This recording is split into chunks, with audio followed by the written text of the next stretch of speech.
Larcenauts from veteran VR developers Impulse Gear is shaping up to be one of this summer's most anticipated new titles for the Quest.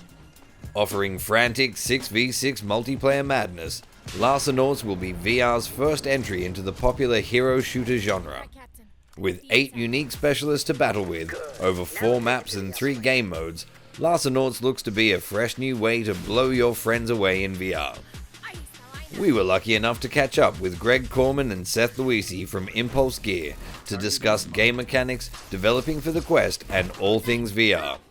For those of you who have been following this title on Reddit, this is a must-watch as many of the community's major concerns are addressed straight from the source itself.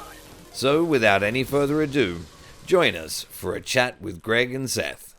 Well, thank you very much, gentlemen from Impulse Gear. It's a pleasure to have you guys here with us today, and we're really appreciative of your time.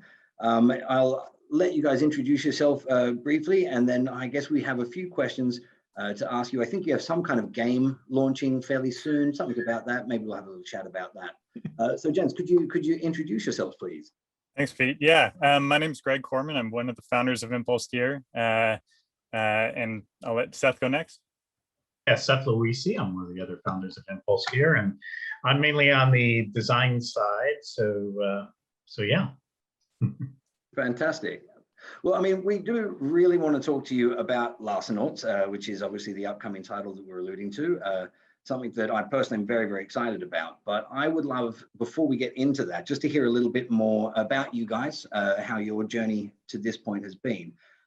So, you know, in 200 words or less, can you tell us a little bit about how you two became Impulse Gear? Oh, yeah, absolutely. I think, you know, you look at, you know, why do you start a company? That's a really good question. And for us, it was that, you know, Seth has a full story that he can tell here. But when I came into the picture, he'd already had this idea of like what we wanted to do in virtual reality, looking at getting a track controller, getting essentially making a shooter for virtual reality. And at the time, this was not something that was thought about, something that people thought you could do. This was before people really got into the VR space, and there were no track controllers really, especially not on PlayStation, which is what actually there's no headset on PlayStation either at the time, but we had this concept and we knew that it had to be done. So that's what we did. We started a company and away we went, and here we are today. Cool. And Seth, sounds like you've got a story to tell too. Yeah, so, you know, I was at Sony for many years, worked on SOCOM and MAG and lots of other shooters there. And then, you know, we did some stuff with the Move controllers and the sharpshooter, which was a thing that the Move controller slotted into. And then, you know,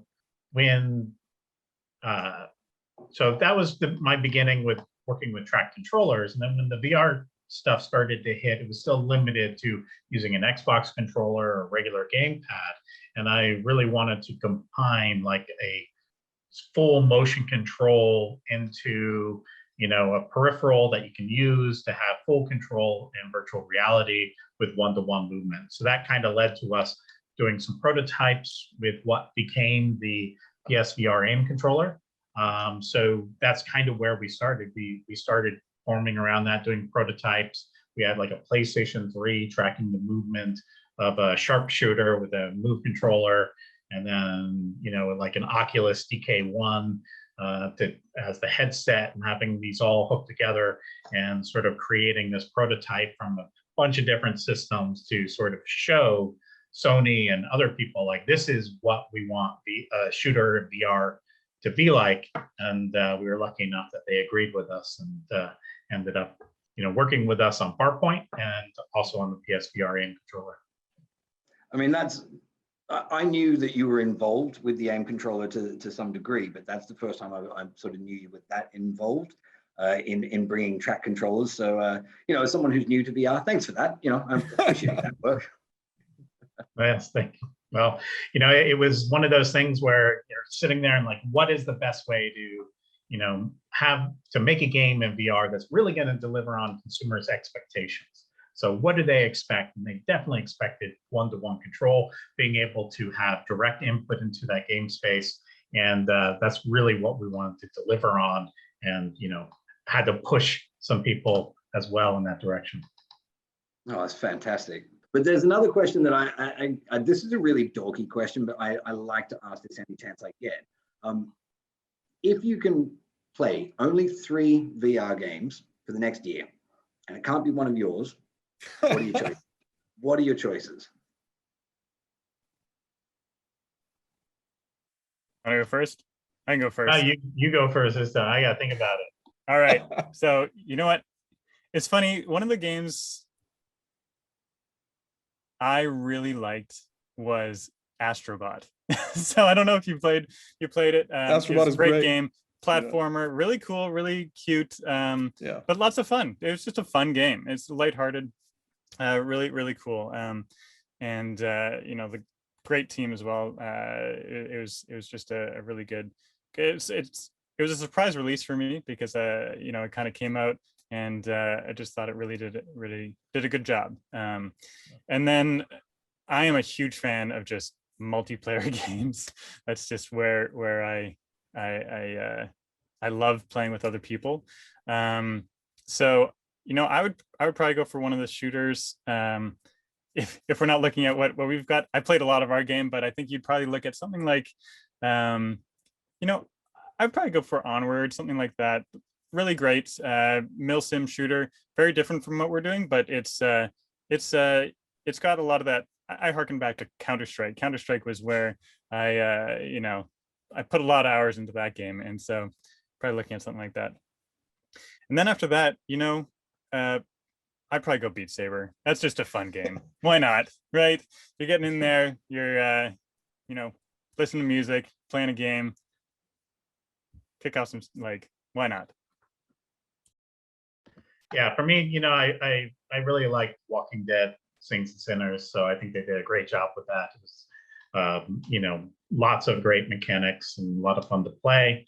And then, from a storytelling perspective, this is something that we tried to do a lot of in Farpoint, but Half-Life Alyx did such a great job of portraying that world and characters. And me as a developer, I want to see a lot more of that sort of single player experience, developing these characters that you can form an attachment to. So yeah, that's definitely one of my favorites. And then I do get into some of these shooters as well. I like where they're going a lot with Pavlov and some of these other ones. Onward is good, but it can be a little harsh in many ways, in both a good and bad way. So there's a lot of good choices out there for that as well. You know what I'd say though? Pop 1 has really been kicking ass. It's it's really fun too. Lots of cool stuff there. The shooter genre is so big. That's one of the things that you say first person shooter, and especially in VR, we got some good ones. But there are a lot of different, completely different types. You look at Onward, you look at Pop 1, very, very different games. And then of course Larcenauts is yet another completely different departure from that. And so I think there's a lot of space in there. We don't have enough, in my opinion. We don't have enough games in VR. So just more and more of these cool new titles is just great for the whole industry. Awesome. I've got to admit, I'm reticent to bring up other people's games in an interview like this, but Pop 1 is kind of the glaring one that, there are obviously going to be some comparison. So I'm glad that you did bring that up. That does segue actually really quite nicely. And I'm going to jump down a little bit, because one of the things that I was really curious about, you guys have an incredible track record with making single player story driven games, really on the cutting edge of where VR is at. And then you've pivoted quite dramatically to come up with Larcenauts. Now, you guys probably know VR far better than I do in the marketplace and whatnot. And one of the things I've always been curious of since I've seen Larcenauts is how much information do you get shared with by Oculus, by Steam? How aware of the player base are you? How nervous are you going into a multiplayer game with VR at this stage in its development? Oh, I think there's a lot of really cool stuff that's out there already, and you look at where we are as an industry, and it's growing. It's just growing so fast, and that's where it's really exciting for a company like us. We are a very small company. I think when you look at the size of other companies out there, and so it's a really great spot for us to be in, because I think we can innovate and try new things and bring something really original to virtual reality, and I think that people are going to love it. So I'm just excited to bring it to everybody. Because that is one thing that I'll say that is really cool about it. And if you look at what we have in virtual reality, shooters are such a big genre, but we've got those niches. And again, the hero shooter, it doesn't exist yet. And you've jumped in right in to fill that niche. I'm going to ask the obvious question, and I'm sure you're probably sick of hearing this, but Hop 1 has been called the Fortnite of VR. I'm sure that you've heard people say that this is the Overwatch or Team Fortress. How much of an influence were flat games like that when you were preparing in the early stages of development? It's funny. I was just thinking about this the other day. So when we started working on Larcenauts, or what became Larcenauts, we really just knew that we wanted it to be a competitive first-person shooter in VR. That was like our core concept going in, and this is really early days when we were looking at just getting things stood up, figuring out what we're going to do with our next title.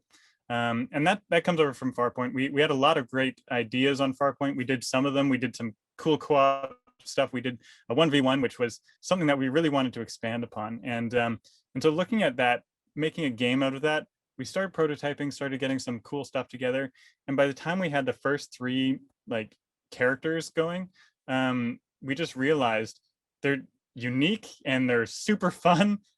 We're actually making a hero shooter. We just kind of found, oh no, this is what we're doing.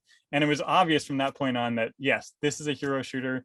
And we filled out the roster. We've got 8 very cool characters, all unique and really neat abilities, as well as neat personalities, right? That's core to a hero shooter.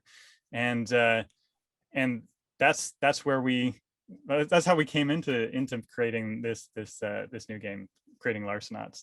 Am I allowed to ask, who were the first 3? Who were the first 3? It was Kalima, Evander, and Thal, I think, were the first 3. Yeah, the originals. Yeah, so from my perspective, I worked on a lot of games in the past with SOCOM. I made a lot of SOCOM games, which are all military, online games, heavy online focus. Worked on MAG, which was a 256 player online game. And the big focus for me was always around teamwork in these online, in the online experience. So with that, it was very much about, how's the team work together using, kind of realistic tactics and everything else, and voice chat. But that military shooter definitely existed already in VR. So we wanted to come up with something else that emphasized teamwork that was going to be different from what was already there. And that was really what kind of pushed us into this hero shooter direction, where it's like, what other types of online games really take advantage of having a team makeup and the teamwork, and that's a core part of the game. That's not just a traditional military shooter. And it's also been fun for me because, having worked on a lot of military shooters in the past, doing something like Farpoint, which was very different from that, and Larcenauts, it's kind of refreshing to every once in a while do something that is, I don't have to worry about, like, is this really the way this weapon behaves in real life? Because it's a fictional weapon. We're able to go a little crazier on what these things do, how they behave, and it can be a lot more fun that way as well. Okay, what you guys said has made me come up with a couple of questions here. First, okay, to Seth, you were talking about the teamwork part of it. So when you're designing abilities for these characters, do you try to design abilities that are complementary to each other within a team when they're working? Absolutely. We try to, design them so they can work together. So every character has some abilities that affect, are kind of teamwork abilities that work with other characters around them. So Kalima has this one that she can deploy, and it increases the rate of fire for everyone within that range. So it's definitely that's definitely a team ability. You want to get, faster rate of fire. And so we designed them all to have different roles and abilities that complement each other, and also have some that counteract the abilities of the other characters as well. So that's also important. So there are some abilities that, specifically target some of the other characters so that they can be a good counter to them as well. Okay. And for Greg, quick question. You said what became Larcenauts? Did it have some other sort of working title before that? I'm just curious. Oh, well, yes. I mean, there's always a working title for games. I can't share what ours was internally, but Okay. yes, it's one of those things when you're creating a game, you start off with that core idea and you build on it, and you always have like a vision for what it's going to be, and as you go, that vision evolves and becomes something more special than you could have ever imagined, and the whole team working on it really is what brings a game to life. And I think that's what we came up with here. Yeah. Okay. Cool. I wanted to actually expand on what Seth was saying as well, with the heroes and the teamwork. You're looking at these games, when you go in, you choose a character. Larcenauts is so it really requires thinking about not just who you're playing, but all the characters on your team. Some of these characters work really well together. Some of them can work really well together in ways that you wouldn't have expected. And so it's all about that team composition. And then even within one character, we have different loadouts for these characters. Like Seth was just mentioning Kalima, who usually uses a shotgun. She dashes in really fast, uses a shotgun, and maybe dashes out. But she has another loadout as well, which is dual SMGs, which really changes the way you want to play with her. So there's a lot of ability to not just get in there and choose the right characters and get this good team composition, but have a little bit of choice as to how you want to play these characters as well. And I think you're gonna have to get in there, and there's a lot to learn actually, and see how everything fits together. I'm excited to see what kind of team comps people come up with. On the dev team, we've had a lot of fun doing this. Sometimes you'll find one group that's working really well together, but then you just get stomped by by the other team, and then that's what it is to really get into a hero shooter. And I'm excited to see people do that. I mean, that's something that I hadn't even thought of before, but that must be really cool for you guys. Once it launches, do you watch like people's Twitch streams and things like that? And like, oh, I never even thought of that. Like, I mean, that must be really wonderful to watch people use the product of your labors. Yes, and sometimes in unexpected ways, which is always fun. But I mean, that's what it is to make games. I think we all get into making games for different reasons, but I know for me, seeing people play the games is really just so rewarding for me, to see people have fun in there and experience the thing we've created. That's really great. So I'm going to ask a question. This is probably a topical one, but again, as I say, of all the Reddit threads and the Twitter feeds, one of the things that keeps getting mentioned is reloading, which is, from what I can see, it looks like it's a button press. In fact, I think that was confirmed when you were chatting with Jamie in Upload VR.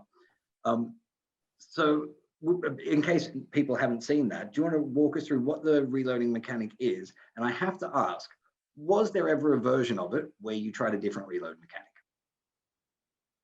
So yeah, I mean, I can answer both of that. So, the version that we have in there now is definitely it. We wanted to create something that was easy for the player to do and really focus the game more on this action and the kind of just being able to move around easily without being kind of interfered with having to reload your weapon in a detailed manner. So it is a button press, and it reloads and it plays an animation. And we tried some other things. We tried some manual reload stuff, but it really slowed the game down quite a bit. because when you have it as an animation, you can keep moving and reload. And that was a big thing that, when we were doing playtests, people in the team wanted. They didn't want to have to stop and then, do some stuff to reload. Even though you can get good at that, you get fast at it, it's still going to interrupt your movement and your play style and take your attention away from the enemies. So that was definitely something that we kind of looked at early on, and we moved this other way. But we, at the same time, we also hear lots of people wanting to have that type of experience and have it back. So we are looking to add some of that back in, and then, having it be like a player option. If you want to, have the more realistic manual reloads, you can do that. If you want to have it more where it's just focused on the action and gameplay and leave it with just having it be a button press, you can do that. And then we'll look at, getting user feedback on that as well. And that's one of the benefits of having like a live game like this, is that we can get feedback from players and update the game and keep it going. And that's definitely one of the things we plan on doing with Larcenauts, is making it a live service where we get that feedback from players and see like what's working well, what's not working well, and where we would want to make changes. Just going to drop in with a bit of a, you heard it here first, folks. That's pretty big news. Wow, that's super, super cool. Again, as a gamer, like I love to hear that. Again, I'm going to jag left a little bit if I can, even though I pointed right there. One of the questions I was going to ask you later on was, you've obviously watched multiplayer games hit VR, particularly the Quest, and how that market has expanded. What lessons have you been learning from watching other multiplayer focused games go through their first 6-12 months? Yeah, I think a big part of that is just, a lot of them in VR start out fairly rough or early access, and they definitely evolve over time. We're definitely trying to, out of the gate, have something with a lot of content and, a much higher level of polish than we've seen from some of these other titles. But at the same time, we do want it to continue to evolve. And so, with a lot of the other titles, they are, more focused as a service and having additional content releases. And that's something we're looking at as well.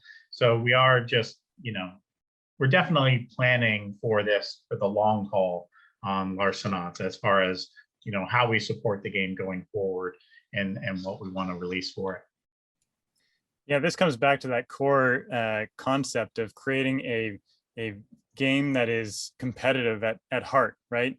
And growing that community, listening to that community, seeing what it is that they need and how they use the game. Because a competitive game that just keeps living on like this and evolving over time is just so rewarding. And I think the VR community is really looking forward to something like this.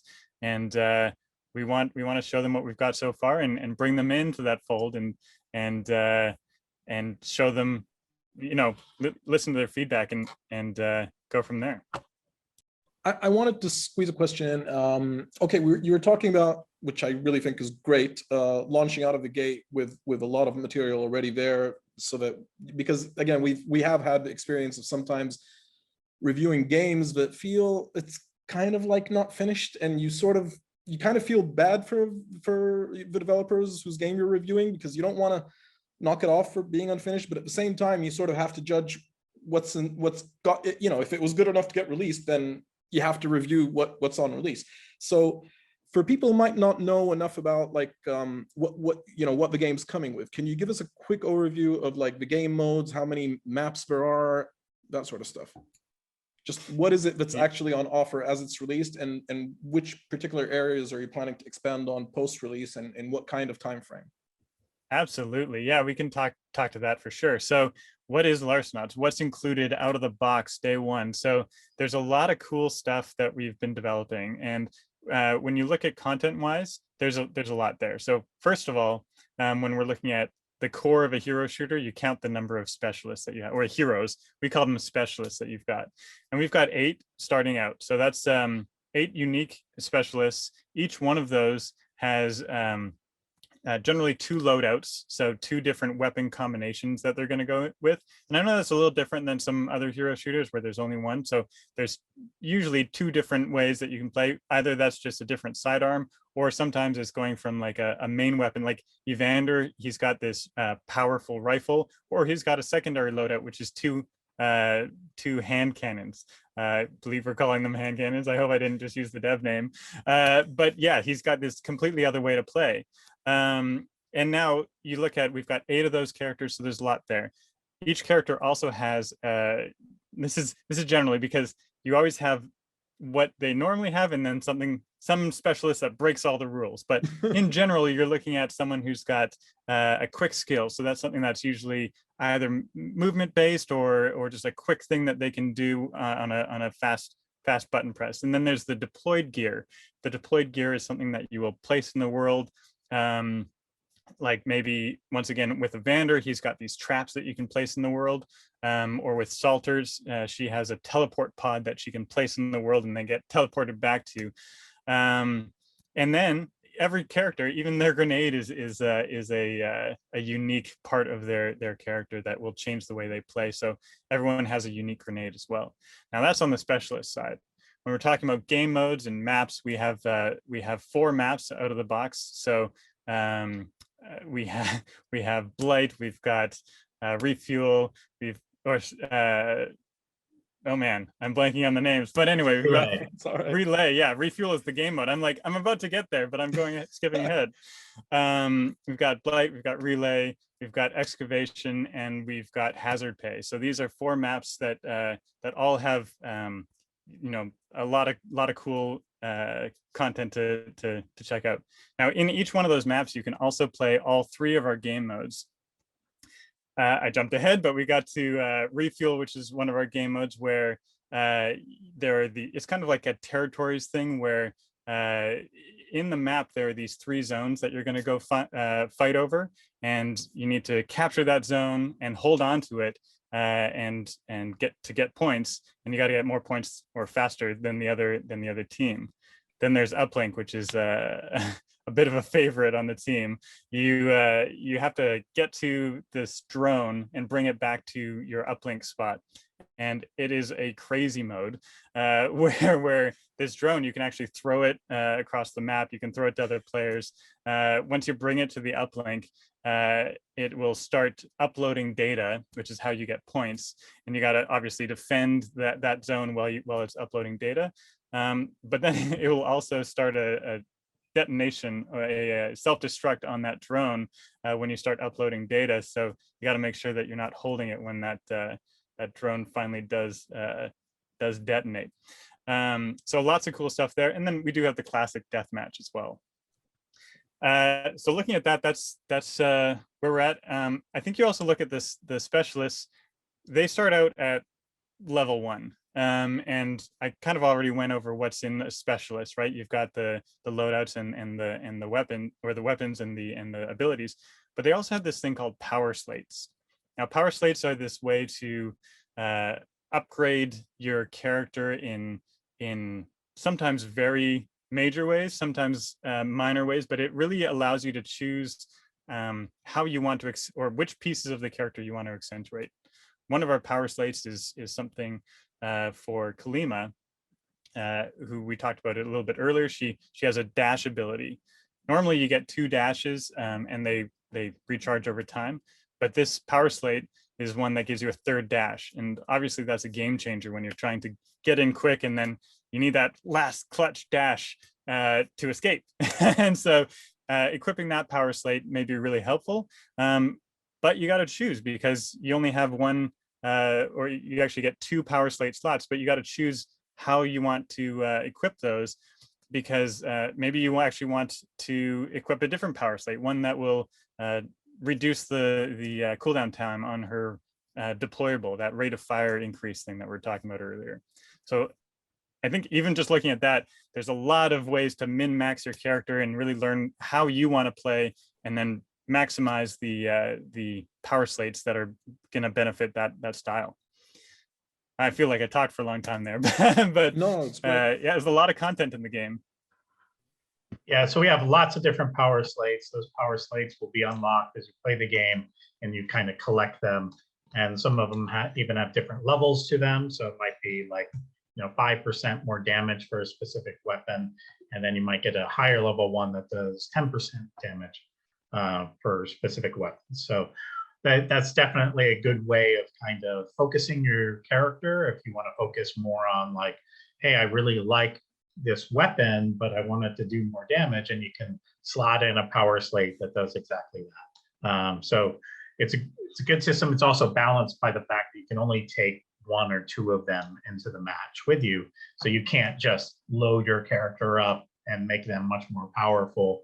You kind of have to select what you want to use and going into it. That actually segues really perfectly into one of my other questions.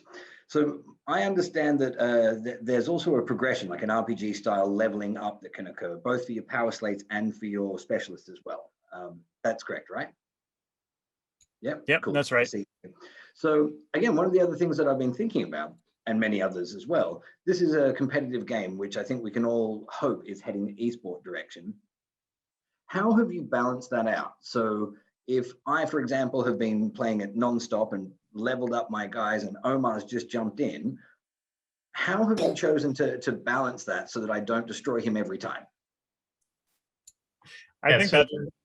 I was going to say, so we do limit, like, how many power slates you can take into a map. So that prevents you from becoming overpowered. But the core of it, I mean, this is a team game. So it's not really going to be focused on one person against the other person, but about how your team works together. The team that works together and develops a strategy is really going to be the team that wins. And we have some of these things that enhance your character and allow you to customize it, but each of the characters is still very, very effective right out of the gate. So when you get good at the game, you don't have to wait to get like something that's going to be super powerful to utilize. Your character is going to be very effective. In addition to that, looking at like esports and things down the road, we do have like a playlist system set up in the game already. So, when we launch, we'll probably just have one because we want to get everyone together, learning the game, playing together.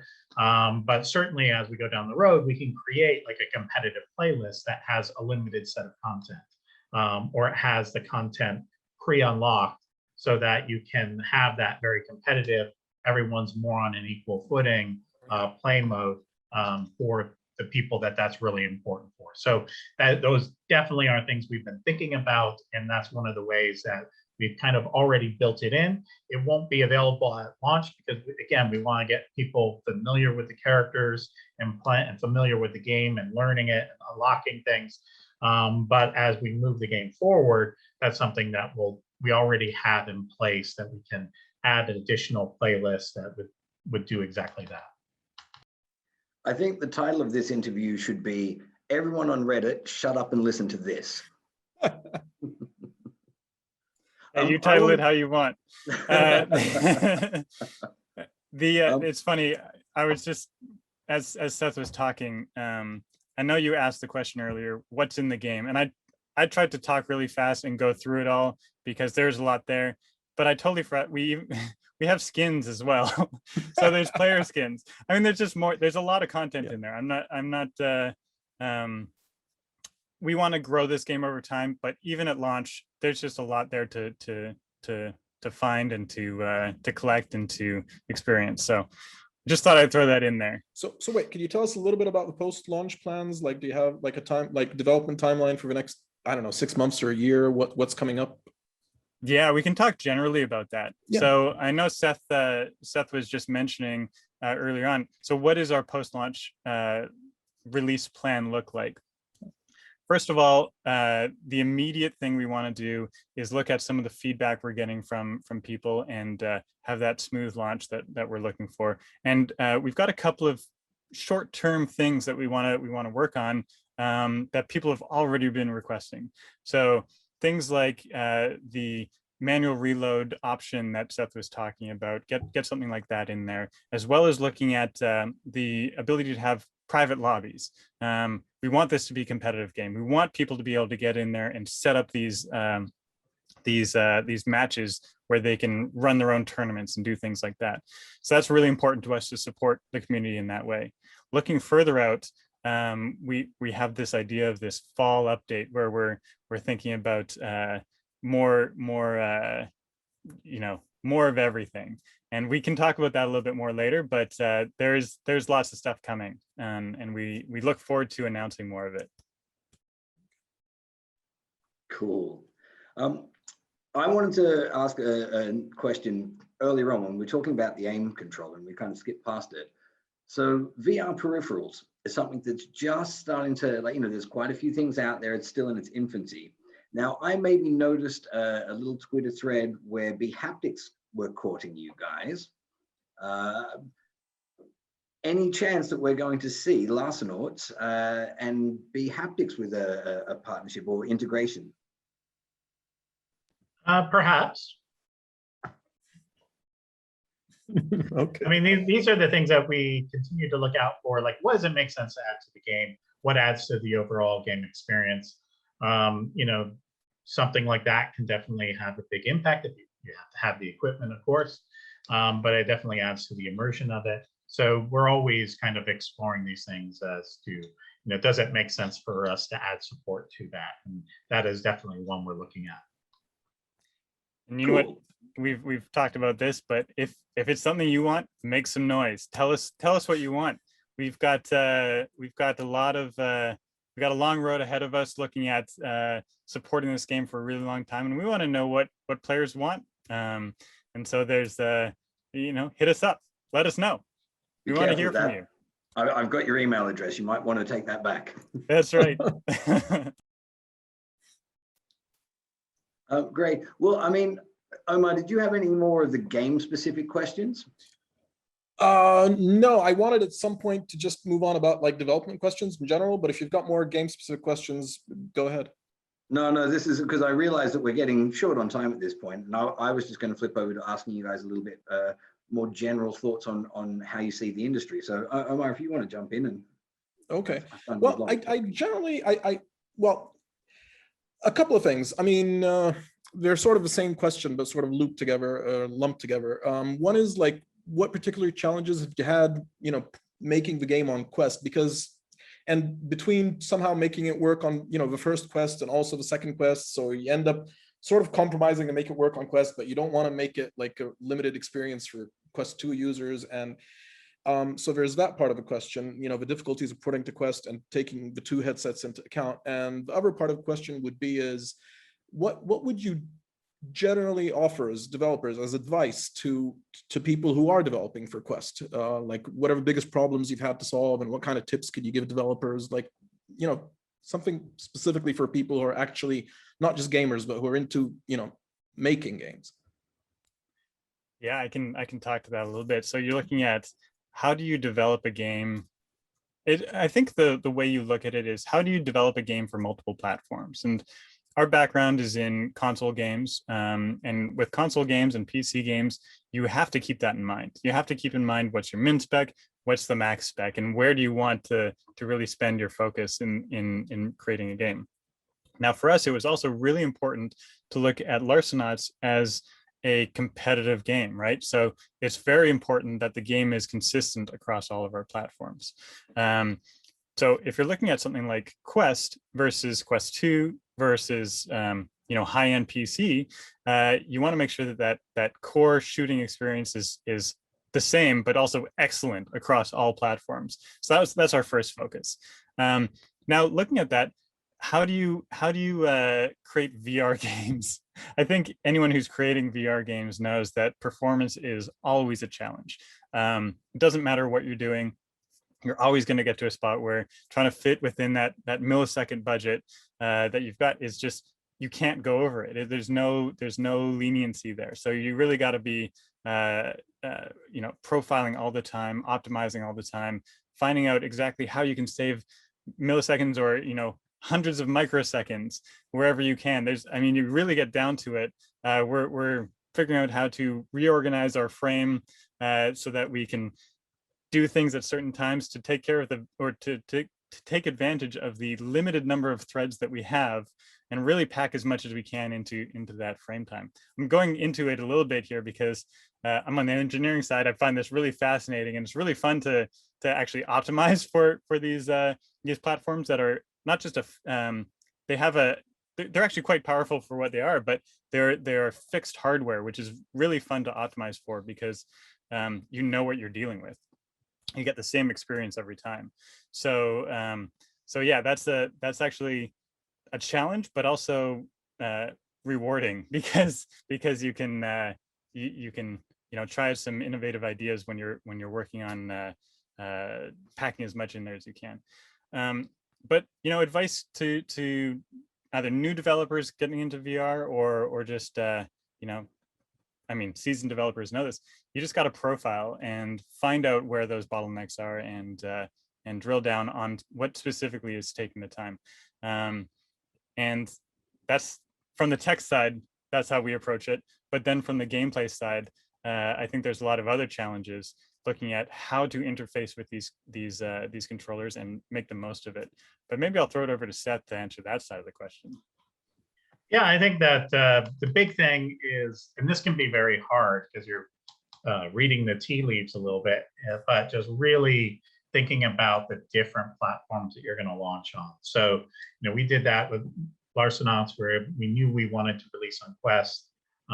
Quest 2 was, was announced after we had already started working, but that set the framework of making sure that we wanted to be on Quest and on PC as well. We have to sort of build the game around certain limitations as far as what type of environments we're going to build, how the environment's going to be structured, the view distances, everything else. So I mean, you really just need to take that into account when you're trying to develop the game experience you want, and then you're able to sort of iterate on that and make it the best experience that you have within those constraints. So, I think it's like that with any development, but definitely, I have seen some of these games come the opposite end, right? There's been a number of games that have released on PC first, and then they go to Quest, and I could tell that there was a lot of tears shed in that because they're trying to cram a PC experience onto Quest. But we were actually very lucky early on, where it's like we knew what platforms we wanted to launch on, and we didn't have to go through that of trying to, bring the game down to Quest. Instead, we're kind of doing the opposite a little bit, where we're, we have that core experience there on Quest. We have the core gameplay there on Quest. We have the characters. We have all of our metrics for combat. And then we're on PC and other higher end platforms. It's just all kind of making it look better and better and better on those platforms, so that it still has the same basic gameplay experience. It's still fully compatible. We're cross-play, so you can all play together in the same world, which was really important to us. But it just, every platform we're able to add on more features and make it look better and higher polygon count and sort of build upon that core base experience. And this also goes back to looking at, we want it to be a competitive game. And we started Impulse Gear to make VR games, to make VR shooters. And, you have to build VR games from the ground up in VR. That's the only way to do it. I don't think we've seen a lot of, well, let me rephrase that. I think there's a reason we haven't seen a lot of other games just ported to VR. It just doesn't really work. You have to build it from the ground up, playing in VR, iterating in VR, and that's the only way to do it. So I think people have a really good understanding of that now. At least the industry has evolved a little bit, and people realize that. But for anyone new to the space, it's everything's a little different, and you have to get in there and really understand the limitations of the systems, but also the opportunities that it provides. So there's a lot to do and to explore, and I think we're still early in what VR really has to offer. But that's exciting. That's a good spot for a company to be in, but also for players to see that journey as we discover it together. And that's something that I'm very much looking forward to being a part of. You're right. And one of the points that you made before, I think gamers can really tell when a game has been developed for VR, like iterated with VR in mind from the ground up. You don't necessarily know all the things that make you realize that, but you're right. Like you can feel it when you're in the game. Well, look, I'm very conscious of time. I could talk to you gentlemen all evening or morning, wherever you are. But I tell you, I might throw Omar to one last question if you have. Otherwise, for me, I'm going to have to sate myself at this point, or I'm going to take your entire day. I think I'm pretty good. Great. Well, gentlemen, once again, thank you. Absolute so much pleasure for to talk to you guys. Yeah. And I know that we're not able to confirm anything regarding releases, so I very much look forward to Larcenauts when it arrives. In the meantime, I'm just going to keep watching the same gameplay footage over and over again. Yes, thank you guys. Thanks for having us. It's been really fun, and we look forward to launching it and showing you guys what we've been up to. Yes, thank you very much. That was great. You. Well, there you have it. I hope you enjoyed our chat with Greg and Seth as much as we enjoyed having it. If you're enjoying the channel and would like to stay up to date with all the news, reviews, and interviews, click the subscribe button now.